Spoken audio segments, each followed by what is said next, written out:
This is Rose Cecile Brunner.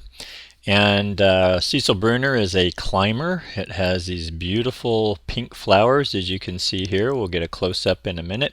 And I wanted to show you a couple of ways people have used this. This is climbing over a split rail fence. They've got a boxwood hedge in front of it.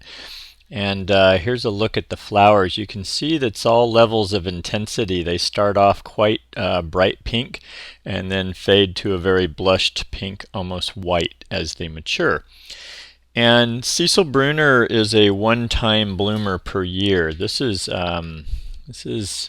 late April, early May in Northern California, and these will bloom for a solid month or so. It's interesting, when I wanted to film these just about a week and a half before what you're seeing here, there were only 2 or 3 flowers open on these plants, and now they're just exploding with color, and that will last another couple, 3 weeks. But much like most roses, the bloom cycle is typically, I would say, 2 to 3 weeks. It's not super long. And as a climber, if it's a one-time-a-year thing like this one is, this is actually a polyantha rose, and it only blooms once a year, then I'm really hoping to stretch that out as much as I can. So that said, what's nice about it is it's also got beautiful foliage. It's a very disease-free kind of plant. It's not really known for having aphids or disease issues, so very flexible fence cover, I think, is a good way to put it, and I've seen that used in our area. There's a vineyard nearby, and they're using this all along the vineyard on the wire fencing, separating it from the public road, and I think that's a really nice use as well. So these get quite large. I grew this at my first home, and I was amazed. I would say that in 1 year, these plants from a 5-gallon container probably reached 10 to 12 feet long, the canes and the spread on it, and it filled in a panel of my fencing in probably 1 year. So make sure that wherever you use it, you're giving it enough space to do what it does, because it is a big plant. It really wants to sprawl out. And the only downside to using as many as you see here along this fence is that at some point somebody's got to do the maintenance to contain it.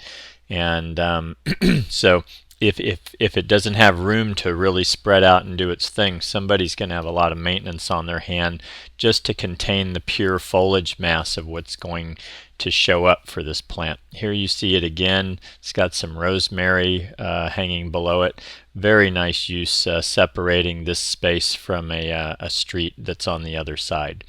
So not a lot to tell you. Very easy to grow, tolerant of a lot of soils, very hardy plant. I'm not sure exactly how hardy, but most of the roses can go down to 0 degrees Fahrenheit, and very disease and insect resistant. So I would say use this as a fence cover or an arbor type of thing, knowing that you're only going to get one big show, just like a beautiful flowering cherry or something in the spring. But really it's there for its green mass and maybe to do some coverage or some screening for you. And that's what I can tell you about Rose Cecile Brunner. Beautiful climber, popular in our area, certainly in Northern California. And I would also say, as roses in general, I probably don't need to say this, but a lot of roses don't love coastal conditions.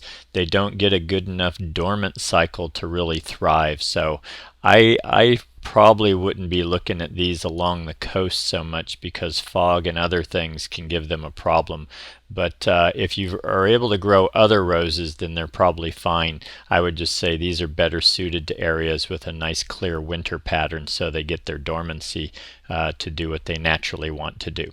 And that's Rose Cecile Brunner. To follow are a few plants that I think look really nice with the Cecil Brunner rose. Enjoy.